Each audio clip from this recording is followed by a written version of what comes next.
And we're back. I feel like Jared would be proud of that one. I feel like we could change it up. I know. He always wants to do the "and we're back." It's always weird to say, like, welcome back. Plus, I have no idea what episode this is, so... No clue. Yeah, also, where the hell did we go to begin this? Exactly. Who knows? Where are we in this world? In this world of spinning craziness, so... What year is it? Who's president? Who's president? What's going on? So we're going to be talking about the crisis on the bay. I mean, is that a good name for it? That Crisis should on be the a Bay? good name for that podcast for sure. Yeah. Good job, Crisis on the Bay. That mullet's doing it for It's you. a problem. Yeah, dude. The No mullet. doubt, based on everything you've seen. You have posted. definitely changed your whole Dude, hair. I'll be honest, I'll be surprised. I was just like, how long Grooming program is like a wild loosely. overstatement. Yeah. I really wanted to see how long it would take Brian, and we're joined by Brian Donovan here, to notice, to be like, holy oh, hell. I noticed right off the fuck bat. is wrong with you? been This polite. is not. This just dude got needs done to today. sort his life out. This got done today On purpose? Yeah, Does on your purpose. house have wheels? Yes, it does. So we're gonna be But at. his Trans Am doesn't, which is Dude. weird. It's got cinder blocks. Just need to get that car. Dude. You just need to rebuild that car. Wait for that son, tax you're return to good. come in, bro. Yeah, get that car Yeah, rebuilt. Exactly. Boys humming like a Edelbrock top. headers, Hell yeah. whatever they say. I don't know. I don't know. But this is for Hagarama.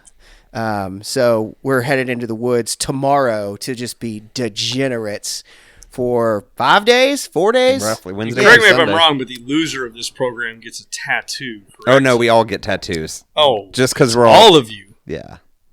Yeah, we're all Yeah, going to you guys tattoo. need Jesus. Horrible. We're getting a... This year it's a possum. Yeah. No, I voted possum, Did so you? I'm glad that won. Exactly. Yeah, that was my vote too.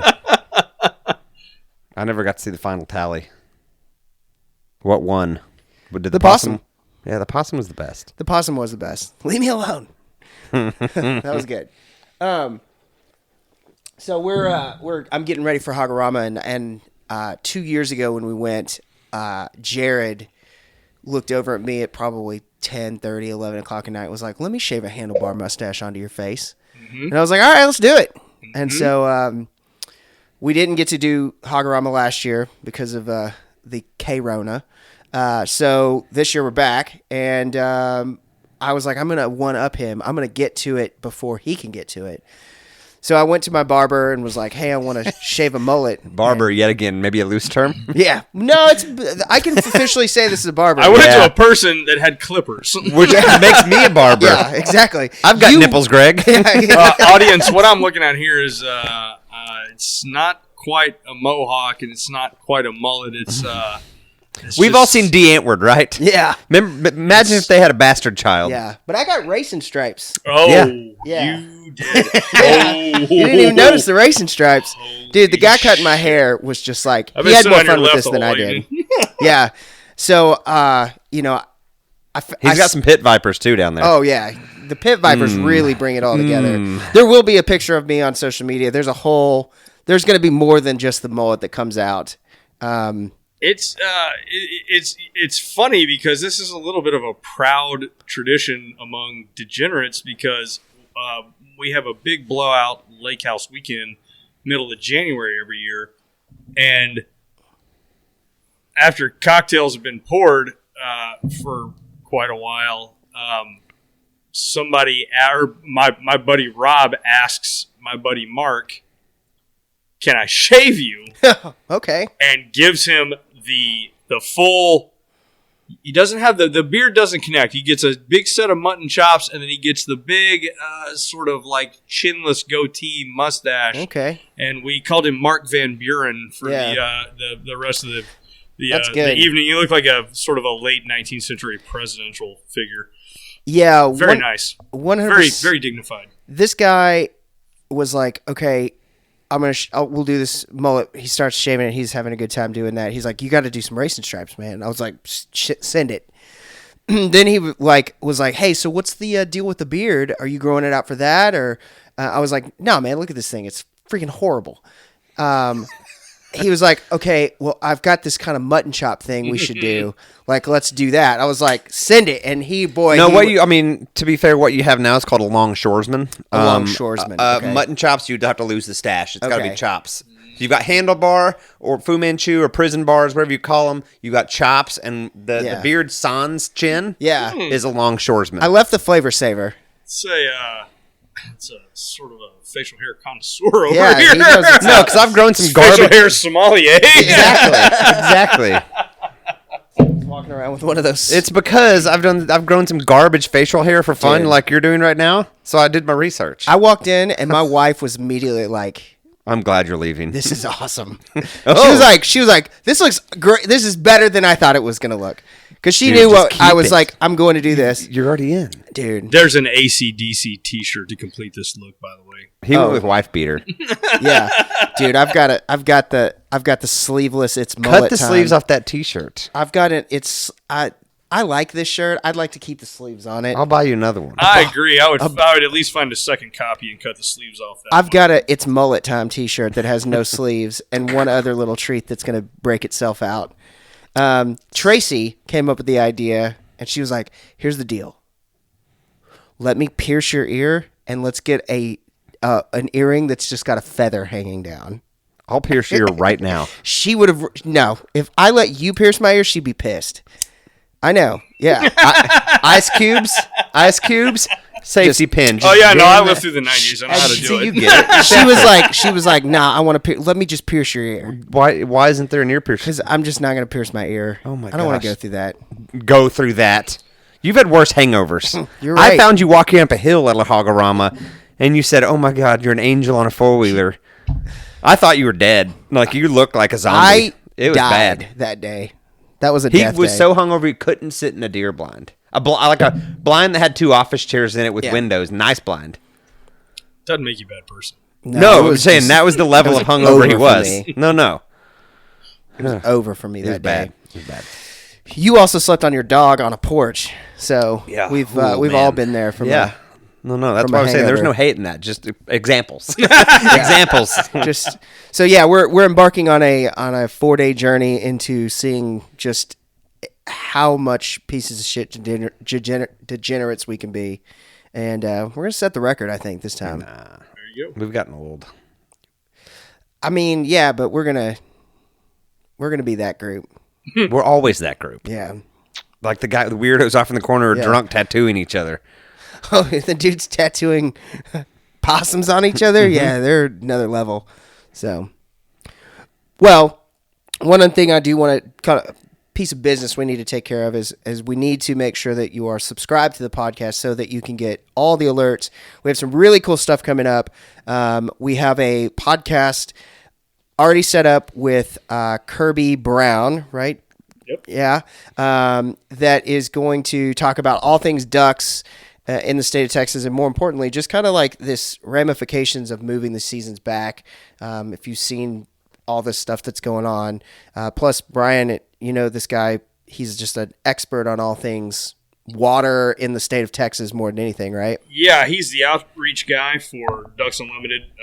Is incredibly savvy as far as making the wheels turn with regulatory agencies, and he was instrumental in getting LCRA to release more water down the Colorado River to help support the Texas rice industry, which of course helps support waterfowl in places where they've traditionally been, places like Katy Prairie and Eagle Lake,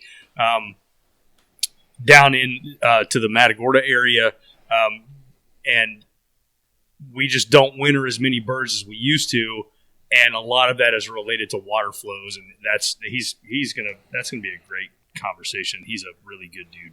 Yeah, I'm hoping you're back for that one to keep us straight and honest with the knowledge there. For that Like I guy. said, I'm just the color guy. Kirby's about 10 times smarter than I am.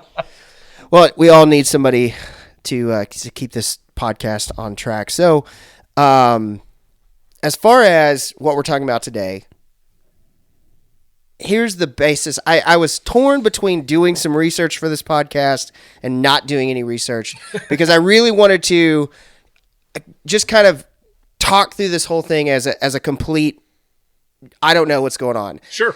Here's what I know so far. I know that there's a crisis of epic proportion going on with the oyster populations in bays pretty much on the entire Gulf Coast, because you have people, from what I understand, Alabama and Louisiana coming down to Texas, commercial oystermen, fishermen, whatever you want to call, whatever it is called technically, coming to the state and just, I guess maybe the term pillaging everything that we have. It's not a bad term. That's basically what I know. So what's going on? So what's going on is the foundation for this whole problem goes all the way back to sort of the late 2000s, when the state of Texas decided they were going to put a moratorium on new commercial fishing licenses for oysters. And the oyster lobby, the oyster industry, comes in and lobbies the state of Texas to not implement that straight away. So there's a 1-year period where there's going to be a moratorium, and leading up to that, there's no cap on the number of licenses, commercial licenses, and that's exactly right. So you have guys that have enough money to just buy up all the licenses that they can afford and then sit on them because now they're grandfathered, and the renewal fee is very small. So they just pay the license fee. Meanwhile, you have the Apalachicola, oyster fishery is collapsing. You have Louisiana is not doing super great.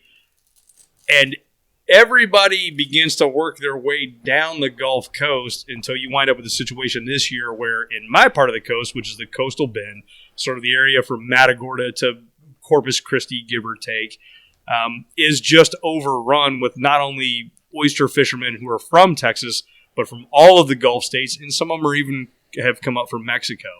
And so where you used to have 100, maybe 150 boats in the entire coastal bend bay complex from East Matagorda all the way down to like Corpus Christi Bay, you now have 450 boats. Holy shit. And as Texas Parks and Wildlife, they're coming out and they're surveying oyster reefs, they're finding that there are no oysters of harvestable size left. They start in Galveston. They begin to travel down the coast. They're shutting down San Antonio Bay, San Antonio Bay, Mesquite Bay, Espiritu Santo.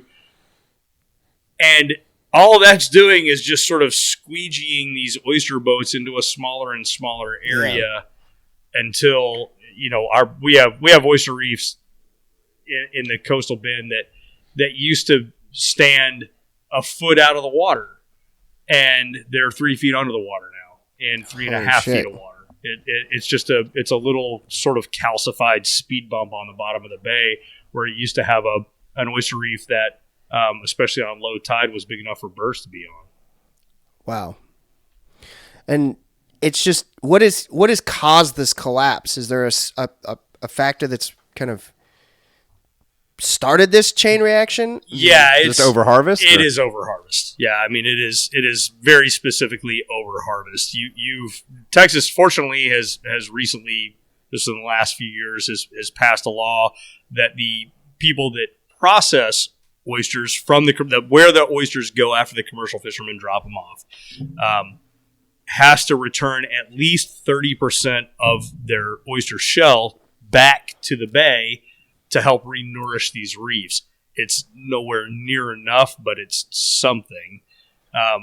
But you have the biggest problem that we have is that all of the oyster fishing in Texas is done by dredge. So it's literally what it sounds like. It's a giant steel box that has like a bag out the back, almost like a bag on a lawnmower, that's made out of chain. And they dredge these reefs, and as they're dredging, they are literally scraping off layers of this reef. The oysters go into this bag. When it's full, they haul them up. They empty them out. They are supposed to put back anything that's undersized, but Texas Parks and Wildlife is writing hundreds of tickets for boats that have undersized oysters. Yeah. So that's also a huge problem. And you get to the point where, oyster, the life cycle of an oyster, they become spat. You have basically the eggs go into the water column. Once they're fertilized, they will attach the old shell or pieces of structure, just the limestone that underpins an oyster reef, and once they connect, they're now called spat. That oyster will not move for the rest of its life. Once it's connected, it's there. So it's in half of a shell, and it's got a tiny little shell, and it begins to grow that shell and grow it and grow it and grow it until it grows into a full-size oyster. It connects that top shell to the existing bottom shell. Okay. And then it's harvestable. When you are grinding the oysters down, there's no longer any reef structure for to get spat, basically. Yeah. The larvae have nowhere to affix. And so that's what that putting shell back in, an oyster larvae. There's less habitat. That's exactly right. Sure. An oyster larvae's preferred place to attach is into an old oyster shell. Well, the fewer and fewer of those there are, then the less oysters you've got, and so it becomes a self-perpetuating downward cycle of fewer and fewer oysters. So you would say that the problem is not necessarily that the oyster itself is got a problem. It's just there's no real estate for them. Well, it's one and the same. You're over harvesting, and so in order for an oyster reef to be self-perpetuating, you need approximately 24,000 females per acre. Holy shit! Right, but 24,000 of this. I'm holding my hand out. Yeah. 24,000 of this is not a whole hell of a lot over an acre. Yeah, but it is when you have scraped that thing down to basically 100-year-old calcified shell and a little bit of limestone, and there are no living oysters left, which is what's happening to our reefs. They're just getting ground down to mud. A lot of our, and that's a deep water reef, a lot of our reefs aren't even reefs in the traditional sense of the word. Anybody spent any time down on the Texas coast knows how shallow our bay system is. And so a lot of our reefs are actually scattered oyster in a, maybe 6-inch or a foot layer on the bottom, kind of loosely scattered. But there's tens and tens and thousands of them in a certain area. Yeah. And what happens when you bring a dredge through there is not only are you taking away all these oysters that are sitting on the bottom, but the ones that remain, you're covering them in silt, which kills the oysters. Once they're buried in mud, they die. Suffocate, basically. Yeah, that's exactly right. That's exactly right. Crazy. So as you're dredging these very shallow reefs, you're further scattering anything that you leave behind, and you're letting them silt under, so you're killing those as well. So there are places, Oyster Lake near Palacios, great example of a place where you used to not be able to take a step that didn't go crunch. And there's way less oysters in there now. And I mean way, way less oysters. It's very muddy, and there are way fewer oysters there now than there were when I used to fish in there a bunch, like a lot in the mid-90s. So it's like I said, it's a cycle where you are removing healthy adults, which lowers your breeding population, and you're also destroying the structure on which they rely to reproduce. So yeah, it's everything bad that can happen. It's over harvest, bad that can happen. and then the habitat's gone too. Yes, absolutely. Yeah, that's a great way to put it. And an oyster lives about a decade. Wow, I didn't. Yeah, they'll live up to 10 years, and it's it's crazy, man. Like if you go and look at it, like what I collect books about hunting and fishing from like the late 19th century to very early 20th century, and I've got some books that have pictures of what a Gulf oyster used to look like. Like a saucer, probably. Yeah, it's exactly right. I have tiny childlike hands. These oysters used to be, they used to be this big, and I'm indicating a lot bigger than my tiny childlike hands right now. These oysters used to be 6 or 8 inches, Now it's, a big oyster at a bar is palm size. It's palm size. Oh man, that's a big oyster. That's absolutely. So that's probably what 5-year-old oyster, maybe half size. Yeah. Oh, it's if that. Two. They slow down as they get older. Yeah, that's exactly right. It's a 2 or 3 year oyster. Wow. Yeah. Wow. And we don't have anywhere near the size, and we don't have anywhere near the quantity that we used to have. A little bit of sort of ancient history. You can look on an ecosystem level and see the consequences of what happens when you absolutely annihilate your oysters. And that's Long Island Sound, sort of the New York Harbor Long Island Sound fishery, which at the beginning of the 17th century, about as soon as you can have any kind of reliable survey of how many oysters there used to be, there were about 200,000 acres of Holy oysters around Long Island. Wow. That's from New York City. If you looked out the window now, as far as you could see, there would be exposed reefs and reefs that were just under the surface of the water. It was almost impossible to navigate because there were so many oysters. And by the 19th century, the Blue Point oyster, which comes from around New York, was considered the world's best oyster. And it took less than 100 years. They're delicious. Literally grind that entire oyster fishery to a mud bottom and collapse that collapses the entire ecosystem. It's called bathic structure, which is basically any structure that's on the bottom of a bay system. And that is what that's the base of your entire food web. It supports all the things that your bait fish eat, that your game fish eat, you then eat. And when you lose all of that bottom structure that's in salt water based pretty specifically around oysters, your entire fishery collapses and you get a desert. Bottom of the food chain disappears. That's exactly right. Which means the top's not far. Top ain't got nothing to eat. Yeah. So, and I guess that's where we're going now, which is just basically like, so we have a problem here that is, it's got to be shut down for an extended period.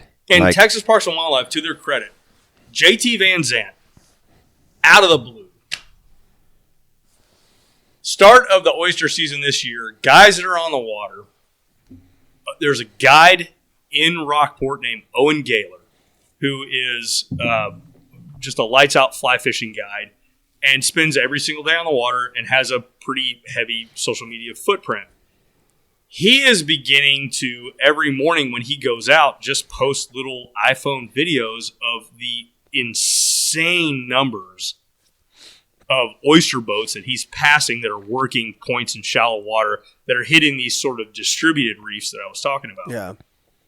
JT Van Zandt quickly reposts one of Owen's videos and starts posting email addresses of key people at Texas Parks and Wildlife, like Carter Smith, to fill his inbox up with righteous fury about what is being done to our oyster reefs. We need an assistant to be yelled at like, what the hell is going on with these oysters? Yeah.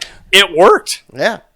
Yeah, so you posted a lot about it, and we've seen you posting updates of like such and such bay is closed, such and such bay is closed. That's that. Is the domino effect still happening? They have closed down. So oyster season ends right. It's the last Sunday in April, which whatever.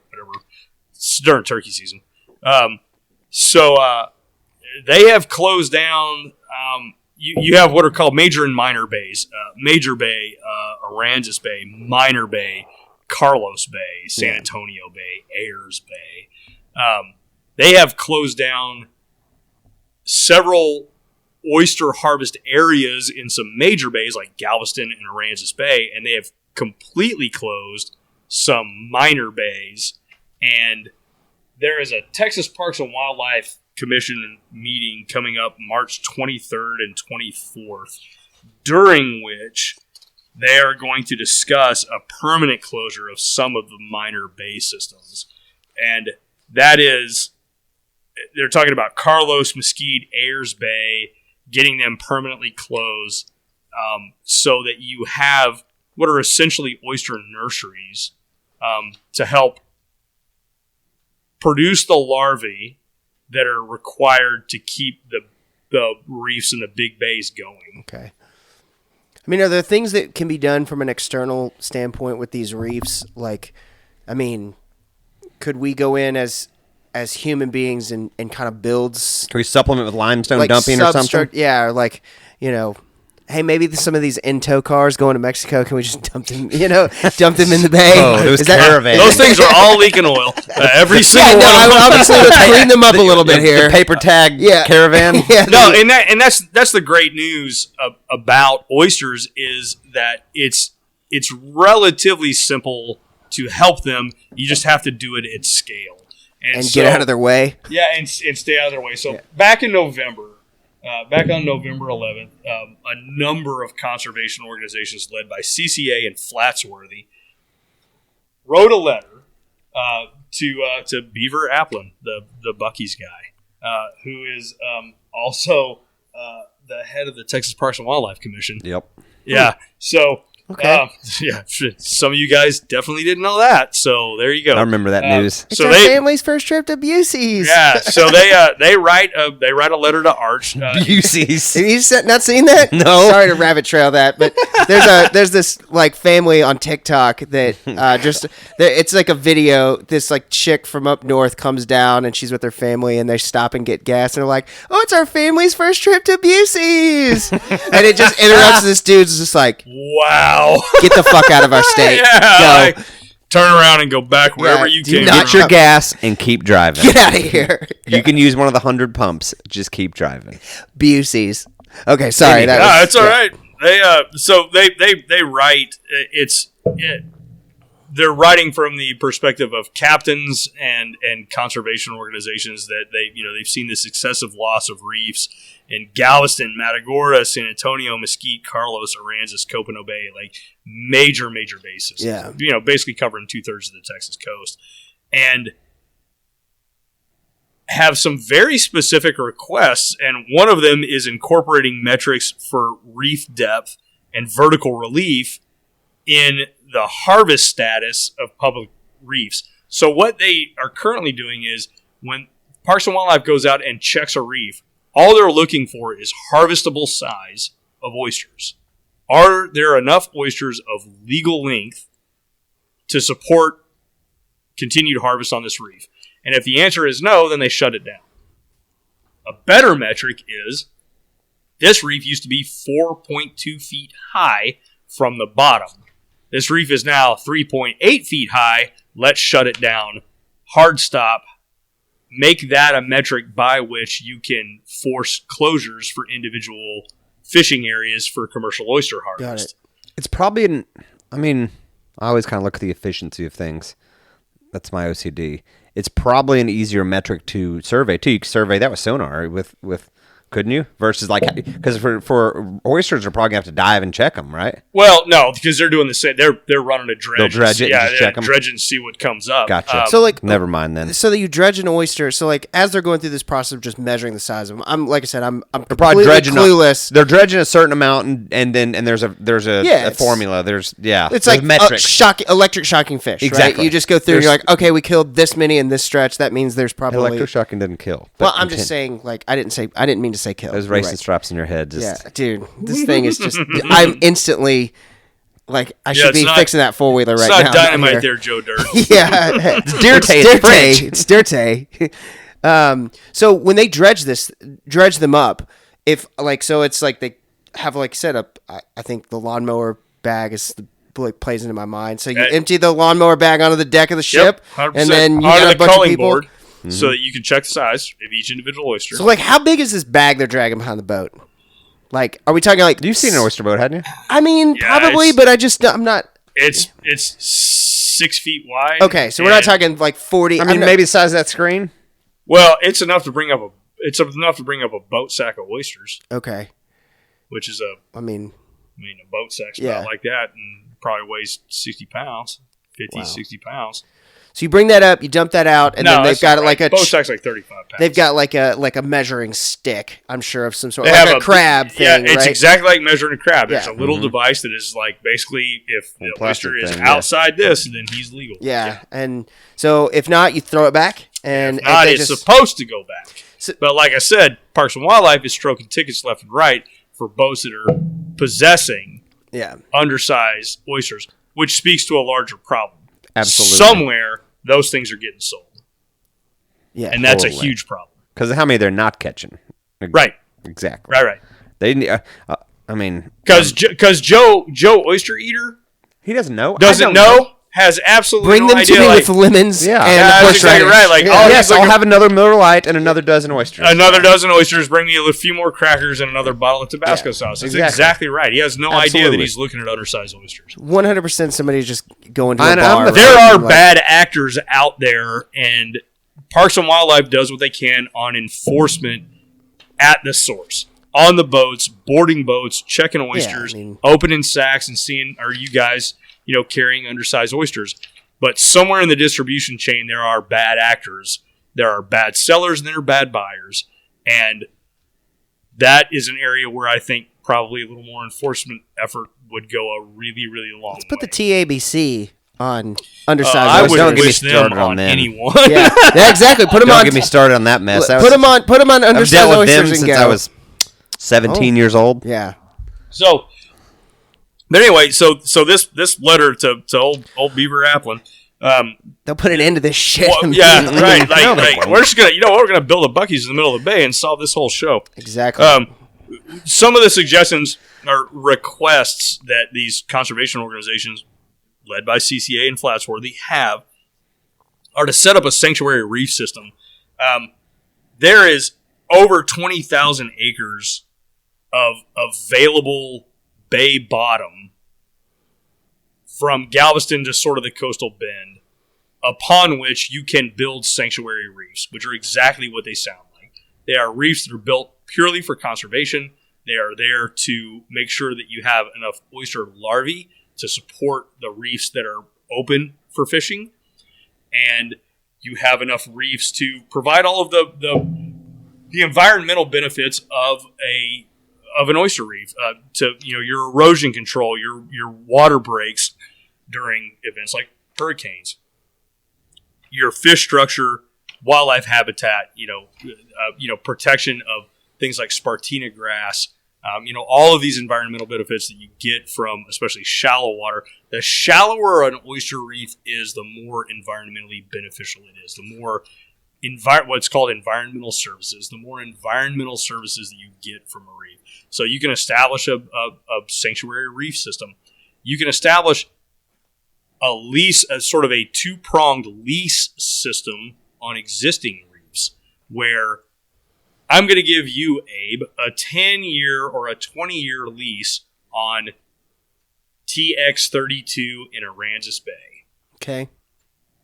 It is now in your very best interest to take very good care of that reef Yeah. and make sure it does not get ground down to mud. So you're going to do everything that you can to renourish and help take care of that reef. You're in definitely the not going to long pull term. undersized off. Correct. Yeah. You incentivize. It's a little bit like the African big game model. You incentivize by placing a really distinct monetary value. Absolutely. You help protect the resource. 'Cause And then yeah. the second prong is you have existing leases that right now are being commercially fished that organizations like Flatsworthy or CCA could then lease, and over the next 20 years, they're going to take care of it as a no-harvest reef. Okay. And so there are great solutions that do not lead to the demise of commercial oyster fishing in Texas. But the best one that's brand new to Texas, we're literally the last state with a coastline to legalize mariculture. And so we now have a commercial oyster farming industry in the state of Texas. I'm not sure what this is. What, You grow oysters in cages. Okay. And In the bay, though. in the bay. They Okay. go in the bay, and right now the permitting system is a little bit of a shit show. And by a little bit, I mean a lot of it. Is this a good thing or a bad thing? This is a great thing. Because it takes stress off natural population. That is exactly Because right. you just put a cage down at the bottom. Grow a bunch it, of it oysters. doesn't go on the bottom. Oh, It's suspended? The science behind this is actually pretty cool. You are adjusting the height of the cages in the water column based on water temperature, water salinity. Oh, wow. So you get ultimate yield. Yeah, so you can have hydroponic oysters. Where it's where it takes Settle down, Joe Dirt. where it takes about 2 years for a natural oyster to get to harvestable size, you can farm an oyster in about 8 months. Oh, wow. Yeah, it is. It's a big time increase in yield. You get all of the advantages of having that oyster structure because fish will still use it. Right now, our permitting process is a little bit of a problem.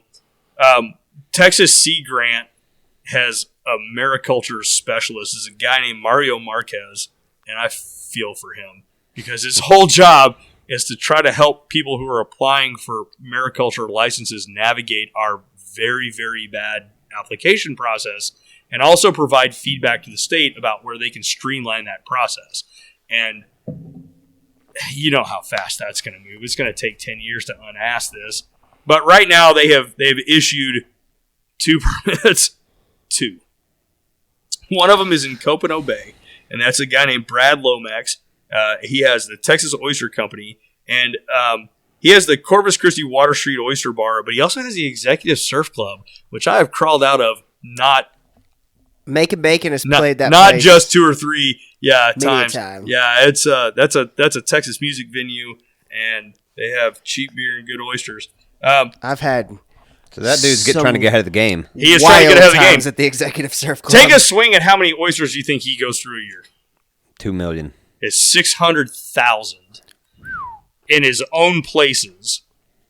He could get into the million plus and have surplus to sell into the open market. There's a guy named Shane Bonneau. He's the public advocacy director for CCA Texas. And I asked him, with mariculture just starting to kick off in Texas, how do we get to a place where the consumer is now seeking out a farmed oyster? Because it's a superior product. Okay. They haven't come off the bottom, so there's no sand or grit. It's a more uniform oyster. Bigger, probably, like you said. You can customize the taste of the oyster based on the larvae that you provide to the hatchery to get your spat to put into your reef. So, talking about like facial hair sommelier, you can have fisheries scientists tell you that these different larvae are going to produce these different flavor profiles. Now, there's always going to be a flavor profile from the actual water that the oyster is grown in, but you can just produce a much more consistent and a much better product on a farm raised, but we don't have that in Texas, right? Yeah. Now, you go to Charleston, everybody knows you're eating farm raised oysters, and you may go to I can't remember the name of the place. It's literally the first oyster bar when you walk out of Rainbow Row coming off the Battery that has got 14 different kinds of oysters from everywhere but pretty much Texas, and has some of the best oysters in the country. So we're the only state not doing this, or is it? We are doing it now. We were the last state to do it. Do it. Yeah. Okay. We should have 50 oyster farms. We have 2. Yeah. I mean, and we'll eventually get our permitting process ironed out. Right now, there's too many agencies involved. There's too many steps. It's just overcomplicated, but we're new at it, and we have we have a guy to help. Well, that's good. Yeah, I mean, I think that's like you said. I think that's the fix here, because I mean, short of going in and rebuilding these reefs, right? Which, I mean, I can't imagine with 400 boats dredging, through these places. It's a wrecking ball. It's right. Strip mining. And, you are literally absolutely. It's the pebble mine. Yeah, it's the pebble mine for oysters. Yeah. And the other thing is, with natural oysters, you have an oyster season. It runs from November to April, and then there's no Texas oysters to be had. With farm raised oysters, not only is your turn time on mature oysters much faster, but you now have a year round fishery. Yeah. Which brings the price down. Yeah, it brings the price down, but it also gives you access to, like, if I want to eat fresh oysters in June, which would be awesome. Yeah. I can because I have farm raised oysters. And if the one guy with who's sounds like he's trying to get ahead of the ball on his own. If these other people see that and do their research on who has the permits, yeah, any good businessman will follow suit. This dude's gonna have oysters in June. He's selling oysters year round. And he's gonna have his own oysters. Right. He's on to something. And he's charging $1.50 less. Like boom. And the bigger and the better. Yeah. The only other permit that's been issued is to Hannah and Joe Kaplan. They have the Texas Sustainable Oyster Company. So you have the Texas Oyster Company and the Texas Sustainable Oyster Company. She was actually the very first person to throw her hat in the ring. Bless Hannah Kaplan, like, bless her for being the guinea pig on what a dumpster fire this is going to be. And she has got a farm in Galveston Bay. And I honestly, I have no idea the precise location of either one of these bays. I kind of would like to know the one in Copano Bay because that thing's going to hold fish. Yeah. So. I I guess that's, like you said, that's every single thing spawns from that.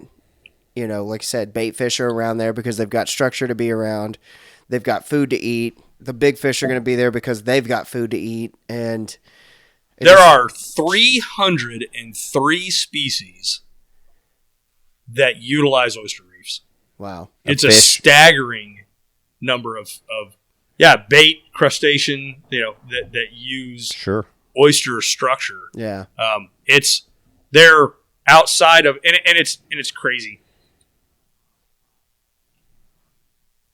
CCA makes and I think it was Shane Bonneau who actually made the point that we invest so much energy into protecting our seagrass, which I've been on the podcast and talked about our seagrass and how critical and valuable that is. And we have all those motor stipulations and everything. And sure, that's exactly right. Yeah. Prop up areas and oysters. Grind them to the dirt. Yeah, and the tide is finally starting to turn on that. And the crazy thing about it is the economics of the ecological services provided by an oyster reef just make it obvious that protecting the reefs is the right thing to do.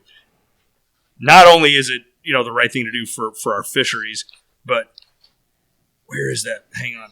I have this in my notes. I love that you bring notes. My ever-present show notes. Yeah. That'd be nice. We should. When you harvest an oyster reef, you get about $880 an acre in harvestable oysters. The economic value of the reef services provided by oysters is anywhere from $2,200 to $39,000 an acre. Like, it just the deepest water reef that provides no breakwater, that doesn't provide any cover or breakwater for like marsh grasses to grow. The shallower the reef, the more valuable it is. So the most deep water reef is still worth three times at minimum. 3x at minimum. What it cost? Sure. Yeah, what you're going to get just by harvesting the oysters off that reef. Wow. Yeah, and it's they increase fish production. They provide habitat for different wildlife. The ones before they got ground down below water level used to have big rookeries of birds on these exposed oyster reefs.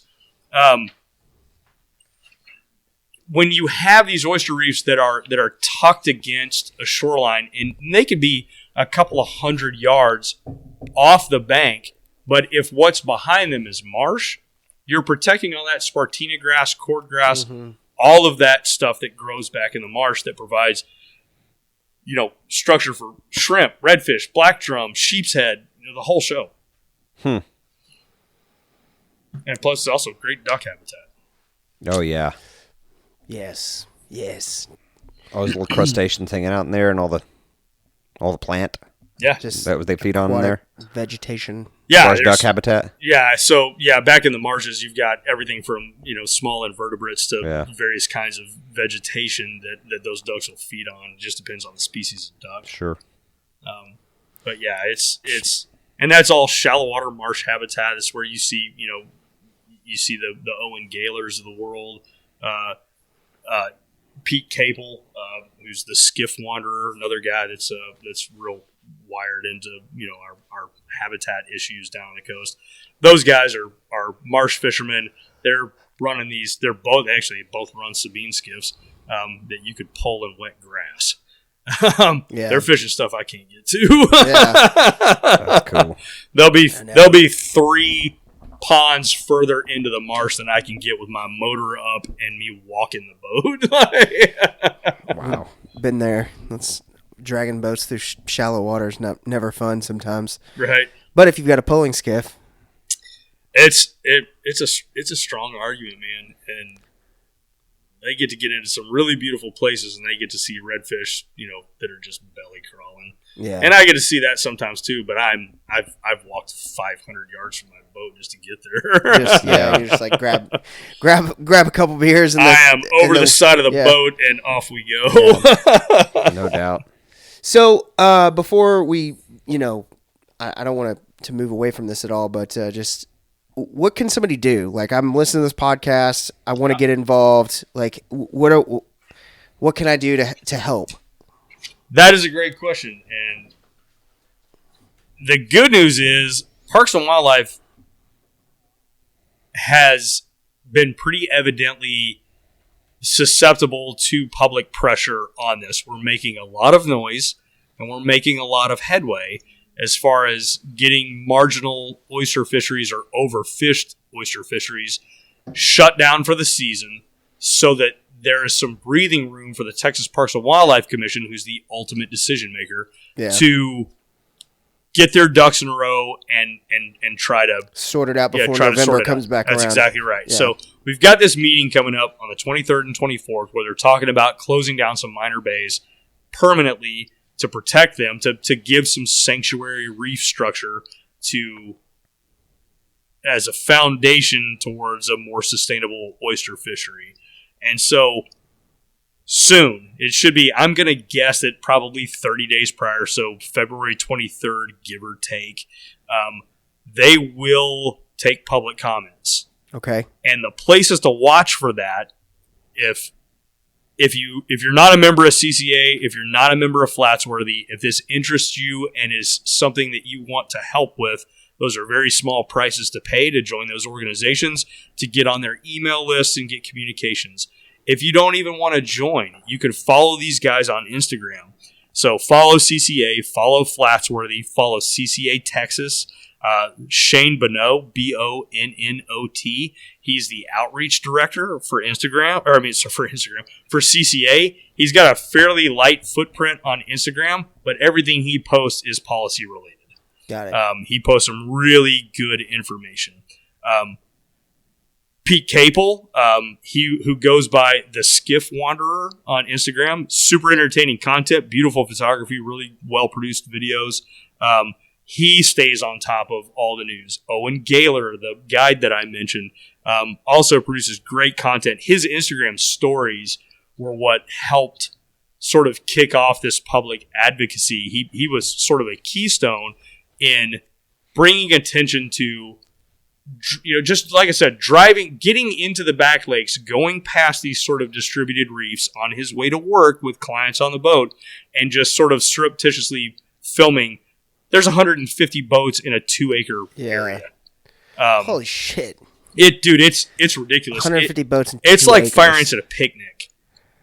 So follow all these people. Follow me. I'm at 3curl on Instagram. We all post information as soon as we get it. We have sort of some inside tracks. Plus, we also watch all the publicly available stuff, and we will do a lot of reposting to bring attention to the fact that here's a problem. Here's what's going on, how to solve it. Here's the public comment period. Here's who to get in touch with. Yeah. And so Parks and Wildlife really wants to help they're going to face a lot of lobbying pressure from the oyster industry to keep this alive. Those guys will turn our base to fucking mud, and without shedding a tear. They move will. on and do Right, and then they'll go down to the Bay of Campeche or something and bulldoze it too. Yeah. So we have to protect what we have left. There are less than 15% of the world's historical oyster reefs. Less than 15% remain. Jesus. And we're in North America, maybe slightly higher than that. But what we used to have compared to what we have now is a drop in the bucket. And every acre of oyster reef that we can add is a value add to the health of the bay system that it's in. Yeah. And I mean, after it was 1 year ago today or this weekend that we had the major freeze, which obviously put the sea trout population Right. dick in the dirt for a while. Correct. And Parks and Wildlife just extended the emergency measures on that for the lower coast until 2023. So we've now got a... Oh, wow. So it did hit pretty hard. Because I know they were going back and forth. Like, maybe it wasn't bad. Maybe it was bad. It was hard enough that they opened up for public comment, and the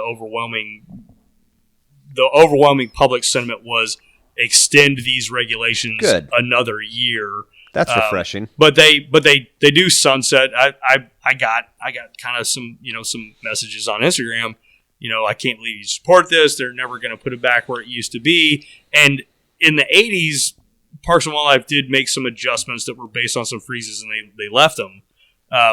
These sunset. Yeah. There's an automatic sunset provision in there. I understand the instinct to sort of mistrust anything government does. That they'll find an excuse to keep extending this for sure. But these should sunset in 2023. But right now it's 17 to 23 inches, which doesn't really make a lot of sense.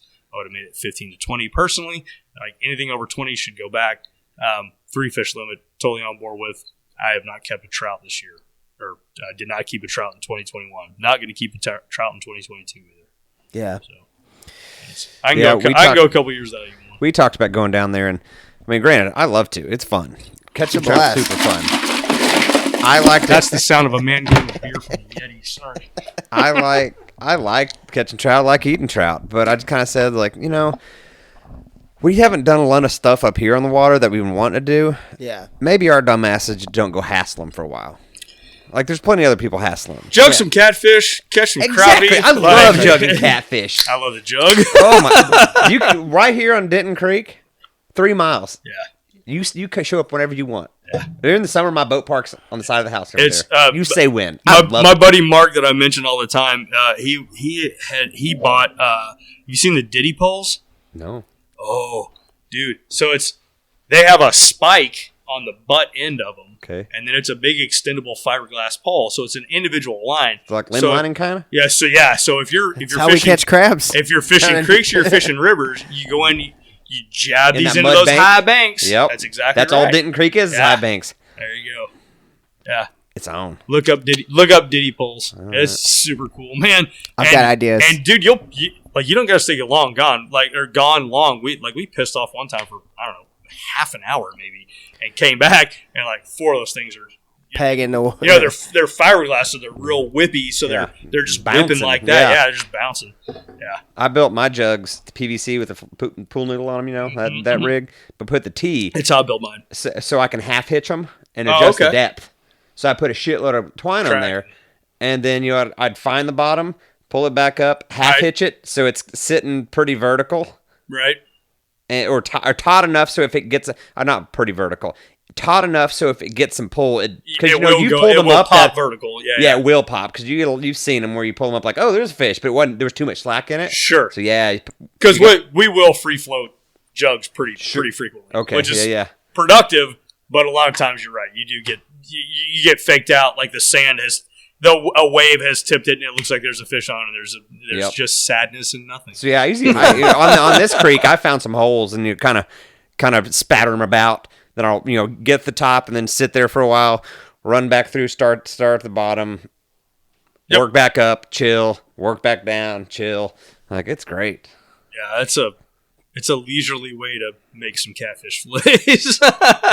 We did a fish fry for Super Bowl this Sunday. Oh, good for you guys. Yeah. Yep. Catfish. That Abe did. All I did is contribute sand fish bass. and sand bass. And sand bass, we went to Sabine last year, first time, and got on that water, and we smashed it. We almost caught, 5-man limit? Yeah. I used to be hell on sand bass. And Sean, We'd never Sean done and I Sabine. spent basically I'd never most of the day- sand bass fish much, and we crushed it. It was, And that the was- locals were saying, it's a pretty good day. I'm like, Right, what? yeah. We had 110, my 110 quart Yeti couldn't close a lid on it. Right. yeah. It was awesome. And then the problem is, oh, shit. Now Cleaning I have them all? to, yeah, oh my god. Oh, we had electric fillet Thank knives, God. and everybody Yeah. took their turn on their own. Dude, I stood the biggest white bass haul I ever did was like a 5-man limit. And it's a whip. we stood in a driveway and cleaned fish for Ever. 4 hours. Yeah, yeah, just forever. It was a whip. yeah. It was worth it, but it was a whip. I mean, it's so good. I mean, but It was fun, too. I'm ready for it. No doubt. I'm just. hold me long. No. God, this weather They're keeps starting holding. I know we got a cold front coming, but good lord, Dude, like they're already yesterday, smashing them in the creeks. They're starting getting a few in the Yeah. creeks right now. Yeah. doesn't surprise me the slightest. By March, it'll be on. Oh yeah. Yeah. This it'll- next little cold front moves through will be the end of it, I think. Probably. The end of it enough that I think they'll start moving. Yeah. I mean, I think they're already, moving up there. So hopefully we get up there and start killing it over the next couple weeks. Super fun. I can't wait. See, I can't wait. we don't need to go hassle those sea trout. It's No, fun. I want to catch redfish. I like to go down there and not catch one I've still, sea never, trout caught, and I've still touch. never caught a redfish in my life. Oh God, I can fix that. Yeah. That's my specialty. So, like, you got your captain's license. Got my captain's license. So, like, over what the was that summer. whole process like? That was so it was during COVID. You're kind of sitting around with your thumb in your ass looking for something to do. So I got my captain's license. My wife got her real estate license. Just Nice. like literally for something to do. The way to do that, there is an outfit in Aransas Pass called Sea Academy, which is where everybody in the coastal bend got their captain's license. And I got some self-study material and hit navigation to realize that I am a moron. And I was never going to learn this on my own. I was too stupid to teach myself. And when you go to Sea Academy, on day one, they hand you an 8.5 by 11 sheet. And that sheet has every piece of information that you will need to pass about 80% of your tests to get your captain's license. And they tell you, by the end of your week here, you'll be able to draw this from memory. It's like, yeah, cool, man. I would love some of whatever you're drinking. Yeah. And that scene in The Matrix where they plug Neo in and all of a sudden he pops his eyes open and he says, I know Kung Fu. That's exactly what it's like. It's a Oh, switch, wow. flips a switch. It is the way they teach you is, and the other crazy thing was, they're like, oh, we strongly discourage you from studying. It's like, best school ever, because not my strong suit. And you learn everything you need to learn within the confines of the classroom, and the way that they pipe that information into your brain. The system that they have to teach you what you need to know to become a captain is it's really unique, and it's really special, and it is worth the money that you pay to go there and be taught to become a captain. So yeah, it's highly recommended. Sea Academy in Aransas Pass, Captain Cisco, Captain Robert, great guys, and they're great teachers, and the way they teach it just makes it stick. I'm sure there were a handful of these things, but like, what was the one thing you learned? You were like, oh shit, like that's badass. A lot of it was navigation, like learning how to use paper charts. That's a really cool exercise. Because everywhere you go to these seafood restaurants all over the coast, or wherever, and there's nautical charts all over the wall, and they look a little impenetrable when you don't know what you're looking at. And by the end of class, not only do you know exactly what you're looking at, but you know how to plot a course and like basically determine your location by dead reckoning, and It's really neat. So if we put you on the Santa Maria, could you get to America right now? No, because I don't know how to use a sextant.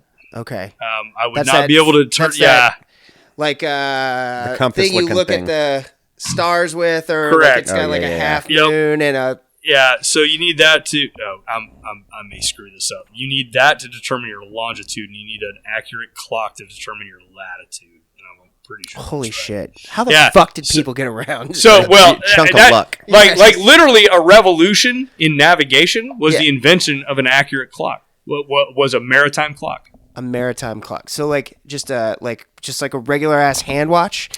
Yeah, Like that kind of a thing? Yeah, like a Hand pocket watch from the 19th century would have been an abs. It'd be like That would be it like- would be like handing a caveman a GPS. Like that is a fucking game changer, dude. How does I wonder Explain how- that. Yeah, Explain I wonder why. why does the clock? Again, they don't teach you celestial navigation. I know Yeah. this a little bit by osmosis, but there's something about you're plotting your course, and you have to determine the length of time it takes you to get from point A to point B will help you determine your latitude. Or maybe One it's of them. longitude. Yeah, one of them. Yeah. Okay. Longitude. Longitude's the So- long way around. Yeah, The Longitude are your lines that go vertical Yeah. that Up in- measure east-west. correct. And so maybe it is latitude that you figure with it. So, you know what? If only I had a device We're rabbiting. Exactly. that had the sum total of all human I mean- knowledge. That's my line. holy shit! Oh my god. Oh my god! This is the only device that had the total of all human knowledge with a touchscreen and a single button. That you I just don't type know. in. I don't know. How do you move with a clock to make it easier? How do you navigate with a clock? Dude, you're wrong. God, be smarter, Google. Oh, The Encyclopedia Britannica says that it can be used in celestial navigation to determine latitude and longitude, but you can't do that without a clock. It measures the angle between 2 points, but I mean, I guess back in the day they would have had to use like a sundial, well, and then just like dude, known that there that's are the- people screaming at their computers right now about We're used how, to that. like how I am the worst freaking captain on the Texas coast. That Three Curl Outfitters. Whatever, hit 'em up. What? That's a completely different organization, but if you're interested in a survival situation, come hang out with our buddy Donovan. He's And we'll like- discuss the press secretary too for whoever's reviewing it. yeah, whoever's reviewing this. Yes, we do know her name. Exactly. If you're coming here for political commentary, Terry, that's your mistake. You turn and go the other direction. 'Cause it's yeah. Yeah, in my public life, I play it very, very down the middle. I used to Me not, and too. that was a fuck up. Yeah. I do a lot of smiling and nodding. Yeah. Yeah. mhm. Mhm. Yeah, that's awesome. Took me, as you said, took me a long time to realize that's the best play. The only logical move is don't play. Yeah. You can't lose. You can't lose if you don't play. Exactly. Yeah, that's why they don't like you Oh, God. just hanging around I love at the Vegas War Games Casino. reference. It's very nice. What was the last board game you played? Risk. Jesus, what did you have, like Nice. 12 hours? I like these games. I get it. I love Risk. No, we don't have kids. Neither do you. We can just leave things set You up. and your wife play Risk. We have. Oh, my God. You Oh, wanna talk about Risk is nothing on Axis and Allies. Axis and true. Allies, we would have an Axis and Allies board out when I was in high school. Yeah. And that shit, you would play that game over 3 or 4 months. I don't know that Yeah.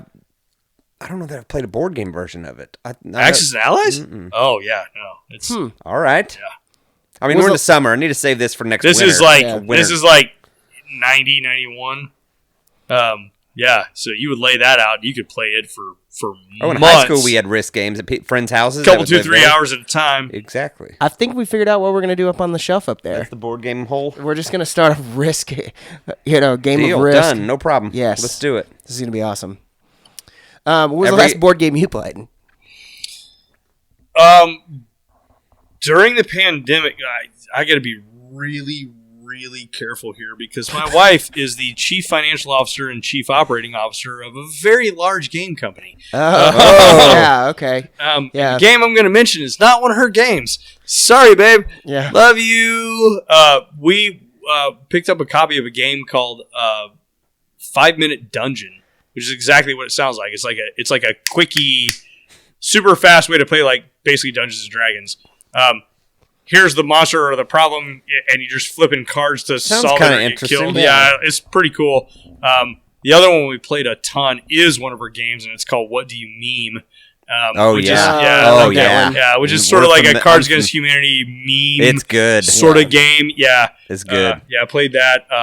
Played a lot of Triominoes, another one of her games, which 3-sided dominoes. it's 3-sided dominoes, which gets way more. The more you drink, the more fun that gets. And it's not like playing like Moon or anything. There's not like a whole huge amount of math involved. A lot of complicated rules. It's pretty straightforward. So yeah, play a lot of games because I have access to a lot of games. Yeah. Try this out. Do you have access to Axis and Allies? I have Access, not. that's a tongue So the twister. last time I saw Axis Axis and and Allies, we had actually Access popped to into Axis. into a game shop. My wife was looking for one of her new games, and there was a game shop in like Shops at Willow Bend. I don't even remember why the hell we were there, but yeah, I do. We were eating brunch at Whistle Britches. She wanted to go in this game shop and see if they had this new game, and I was like, "Oh my god, it's like the deluxe platinum diamond edition of Axis and Allies, which was like $200." Oh. And I was like, "Cool, that looks really good on the shelf there." Yeah. Think I'll buy the regular version on Amazon. Right. Well, I'm not even $23.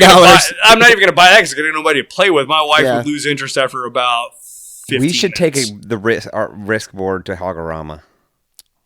What are we gonna do? We sit around all day and let's just do It's it. not a terrible idea. I love do it. is this and just drink incessantly. And that's what we do We too. might as well add something else. But to also, it. we're also always playing either dominoes or cards, or We're not. or Yeah. occasionally.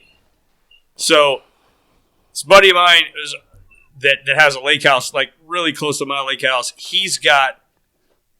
They look like two beer cans, but as you stretch them apart, they have a ping pong net. So you just put it on your dining room table, and now all of a sudden you're playing either beer pong or ping pong, and he's really good at ping pong, so don't play Doc at ping pong. It's a bad idea. Don't ever do that. My wife and I have a ping pong table in our formal living room. We are children with enough money to do. We had a foosball table in our Formal dining room, formal dining. We got rid of that and we built a poker table, which is Perfect. yeah. I like that poker table. It's awesome. But games, risk. Let's do it. I'm in. Let's ruin this friendship. Or is that Monopoly? Monopoly will ruin a friendship. Either. Right? I was gonna say going to say it's not Monopoly, dude. Monopoly is a great way to just end a marriage. We could take that too. Just play Monopoly. If we hadn't ruined it by now, Yeah. Oh. we've all spent enough time at certain points together where it's like I'm real done with you for a Yeah. while. Fuck you. Yeah. I need hate a couple nights at home. Just we got to be done with this trip. Yeah. I need to not be here anymore. Yeah. Yeah. You want to talk about not being over things? As I met Kennedy the other day, and he was like, I was like, Jesus Christ, trying to get home from fucking Sonora was horrible. He was like, oh, I had to go to my deer lease first, and he was like, I almost died. He was like- real hungover. He was bad. Yeah, I feel like at the end of Hagorama, we're going to be at that state where it's like, get to about Tawakoni on 30 and just be like, Oh, that 3-hour drive home is about 8. yeah. That on that Sunday coming I'm up on the done. lease. Every time, no lie. Hangover repair kit. Oh, I don't. On the Saturday night, I don't. Blue Gatorade, Imodium, ibuprofen, because ibuprofen is filtered through the kidneys, Exactly. not the liver. Oh yeah. We're professionals. Yeah. Pedialyte. I usually substitute great Pedialyte instead of Gatorade because that's on steroids. Have you seen they have like Pedialyte Sport now, which is basically Gatorade? Like we get it. All you drunks need non-kid right. Pedialyte. Like we're understanding our market more. Yeah. The people who like the halftime show are the people buying Pedialyte now, not for their kids. Body armor. Body armor. You guys I do ever love tried I Body know Armor? of it. Okay, so It's delicious. It's based on coconut water, Yeah. and has a lot of salt, a lot of coconut water. And the way I found out about that was the year that we bought our place in Rockport, we immediately had an issue with our AC system. Got the AC guy over there, and he is out there, and he's just a human waterfall. And I was like, dude, how do you stay alive working outside in August on the coast when it's, it's 90, it's only 92 or 93 degrees, but it's 95% humidity. it's like, just you're dying. water. He's like, oh, dude, body armor. I was like, oh, really? He's like, oh, yeah, man. He's like, I'm a vet, and that's what we would drink in Afghanistan. Okay. And it's coconut water, and that's what you have to drink to stay alive. It's like the other thing is, and I forget what he called it. We drink those powdered liquid IVs. Hang on. I have a story. Okay. I forget. It's called like an Afghani IV or something like that, which was basically where they put a catheter in your urethra and force water back. And I'm pretty sure that guy was fucking with me, but it scarred me for life. Yeah, no. A couple of years ago at Hagarama, we had a buddy who's a nurse. He had IV bags and starter kits. Nice. We never used them. Oh my god. I was in death door on Sleep on Max one morning. And then after we kind of recovered, we're like, hold on. Yeah. Why didn't you fix me? That's your only job. Your only job here is to push an IV, dude. I would stick myself, but it wouldn't have gone well. And I know how to push an IV. I'm just not going to do it on myself. I would be the worst drug addict in the world, dude. Exactly. Like, I'm just like, I'll stick you, but I am not ever going to stick me. Heroin is straight out. No chance. Never's been a chance. No way. Mm-mm. Like tattoos, people are like, oh, you don't like needles? I'm like, not at all. It's different. Yeah. It's way different. And I get a shot every week. I'm on enough testosterone to kill a horse. Yeah. Testosterone's a hell of a drug. Oh, yeah. That's what I hear. Rewind it now. Abe's peeing. Yeah. So yeah, we're heading out in the morning. Gonna load up tonight, get groceries, and go pick him up. Where is it actually at? East Texas, Jefferson, roughly. Yeah. But I'm been going out there for 6-8 years and been a member for 2 or 3 now. It's good. And you guys had cable on last week? We did. I didn't. I went and looked for it. It's not up yet. No, it'll be up next week. What's that? Cable and Danny. It'll be up this week. Oh, well, I mean, this week you're listening to a podcast. It's already out by the time you hear what we're saying. So yeah, we need to upload that tonight. I know we have work to do. I'll upload all this. Yeah, this has been awesome. It's been good. Learned a lot about oysters. Man, we should start an oyster farming business. Let's do it. This is our man right here. And we've got a lawyer who can navigate we got a handful of lawyers. What's the word I'm trying to say? I know the word you're trying to say, but I'm trying not to butcher it also. Circuitous route. I don't know. Tag us on the word I'm trying to say. I'm sure somebody can review it and tell us. Somebody's going to leave us a review. He doesn't even know the word circuitous. They're talking about lawyers. They're not even lawyers. They're not even lawyers. Yeah, so insanity. We got some work to do when we get back from Hagarama. Meaning? We got hog traps to set up. That's easy. I know.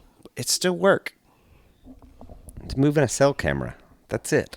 And putting corn in a feeder. Hey, that's work. I feel good about myself. I didn't have to use my readers.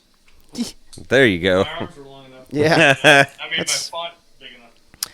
So it's good. Oh, notes are great. We appreciate that. yeah, it's always nice to have somebody who brings notes to the. It is because it means you're serious. Yeah, you took. I am serious. I know we know you are for sure, and we knew that it was a subject matter that we cared about and you cared about. So that's awesome. It was great. It's a big deal. It's a big problem. Totally. It has easy solutions, fairly easy solutions that you can remedy this whole situation in a handful of years. If you can get enough people to make enough noise to make Parks and Wildlife serious about fixing it. So, I mean, that's too big of an industry down there. I mean, the oyster industry in and of itself, but just the industry of going and fishing, being all the things that are down there, whether it's duck hunting, whether it's fishing, just tour. I mean, all of those things are so powerful, and they're just so far-reaching. It's the funny thing is the stat that I read today that blew my mind. The amount of stroke that the oyster industry has at a lobbying level for the amount of economic impact that they have is a pretty big disconnect. The entire Gulf Coast oyster fishery is $220 million a year, which is, I apologize, pocket change. That's for the whole coast. Doesn't seem like a lot of money. It's a tiny amount of money spread from the Keys to Padre Island. That's a tiny economic impact compared to the ecological benefits of oyster reefs. Absolutely. The potential commercial, the mariculture industry that could displace, the natural harvest. You can have all of the economic benefit of natural reefs, plus all of the economic benefit of an oyster fishery if you can get mariculture in the Gulf Coast to a point where it sustains demand. I guess what's the argument? Like, is there anybody arguing against it? Let me ask you that question. The oyster industry. Why? It seems like it's like the perfect because of short-sightedness. It's the commercial. They want it here and now. Exactly. The commercial industry wants to make sure that everybody stays employed. They don't want anybody to lose jobs. They want to just keep doing what they're doing. Yeah. And it doesn't cost them anything to destroy the reefs in the short term. Yeah. That seems so weird, though. I mean, you'd think you would want to. There's a lot of bad business people. It's a lot. It's commercial duck hunting. Yeah. 135 years later. Hunting. That's exactly right. It's market hunting. Yes, for sure. It's this. There's no possible way we could ever, destroy this resource. You guys are overreacting. Like buffalo killing. Yeah, it's When they pile them up for tongues. There's more in Canada. Don't worry. Oh, there's buffalo as far as the eye can see. There's no chance, and then 50 years later, done. Ain't no buffalo. Yeah, there used to be oysters as far it's just great. That's an absolutely great analogy. Yeah, there used to be oysters as far as you could see. If you went, there's no chance we can mess. If you went down to bay systems, shallow water bay systems, there were oysters as far as the eye could see. Not anymore. Not anymore. I've been fishing the Texas coast since 1983. Okay. It's changed. Wow. Time to get on the phone and do some work. Yeah, I agree. Time to make your voice heard, because, like you said, even if you're like, I don't even give a shit about oysters, I bet you give a shit about fish. Bet you care about redfish, and if you don't care about redfish, maybe you care about crabbing, maybe you care about migratory birds. There are. It all ties together. It all ties together. The entire the health of our bay systems. The health of our bay systems relies upon what's on the bottom of the bay. Just like bees. It's seagrass and oysters, and if you screw up either one of those, there are serious consequences for the health of the overall bay system. Yeah. And I don't care what it is you like to do. Bird watch, duck hunt, whatever. Fish. It all is, it all ties together. It'll get you in the end. Even if you think you're not a part of it, you are. Well, Brian, man, thank you for being on the podcast again. As always. Yeah. You're always very informed. Appreciate it's always you guys pleasant having me. conversation. Thank you very much. We're hoping to have you back for the duck podcast to keep us on Kirby. Yeah. That'll be a good one. So, check out the show notes. We'll have some links and stuff in there for people. We've gone over a couple places to go to. Obviously, at 3Curl, you're going to be able to get some information. Watch our Instagram. As soon as we hear that stuff, we'll make sure we're pumping that out as well. So, thanks everybody for listening. And that's people think that they have a limited reach on Instagram, but if there are a ton of people posting on the same topic, that resenates. The algorithm likes that. Mm-hmm. It will show you to more people. Yep. You'll show up on the homepage, the discovery page on Instagram. It's the more people that will raise their voice on social media, the better. But most importantly, the more people that will directly interact with Texas Parks and Wildlife and give their opinion, the better off we'll all be. We need to come up with a good logo like Pebble Mine did. Yeah. Because I think that's part of the reason, that was so successful, is that logo was so easy and people just posted it like crazy, and it everybody's like, "What? What is this?" Yeah, don't do that. Yep. So, Mm-hmm. well, all right, guys. We'll Thanks think for listening to about the podcast. Until we meet again. I think the next time we meet again, you're going to be hearing us from Hagarama, which God knows. God bless you, people. God knows what kind of state we're going to be in during that thing. So we want to thank everybody for listening once again. Give us a review. They always crack us up. I mean, Jesus, we had one review that was like, "This is the best podcast I've ever listened to." 1 star. 1 star. 1 star. Like, hey, buddy, you got it backwards here. This is the best. It's not your number one. Yeah, we need 5 stars. Yeah, it was awesome. But So we appreciate the words. Yeah, we really appreciate the review. It's just real confused about the star system. We can't win for losing. I was like here. 1 star, and he's just like, "Oh my God, this is This is such the a best. great." These guys are real. You should Never check it miss an out. episode. 1 star. 1 star. It's like how when we moved here, I tried to get this set up as a Google business. This is genius. So when my wife is sassy, I could be like, "The help doesn't have good. Yeah. The help has bad bedside manner. 1 star." Oh my God. It didn't work out. They Oh didn't. God! It was I was so such a ready. good idea. I've got a really good family attorney, so We need to we need to get your house so we can leave reviews. I know. you just call me when you need them. Yeah. Food was cold. 3 stars. 3 stars. I shut up. The dogs attacked me. Dogs are rude. Food Dogs- was cold. Dogs were 1 rude. star. Food was cold. I was The guy was belittled the drunk. entire time. The red-haired was yelling. Exactly. 1 star. The neighbors just gave me looks of were just horrified by everything. I wanted so. to so bad. All right, we need to Thanks sound for off. listening, guys. All right. Q Braley. Stormwater Creek is the best. Grinch, the captain. Aim, the helper. Jordan, the problem solver. I hope you like Stormwater Creek. Stormwater Creek.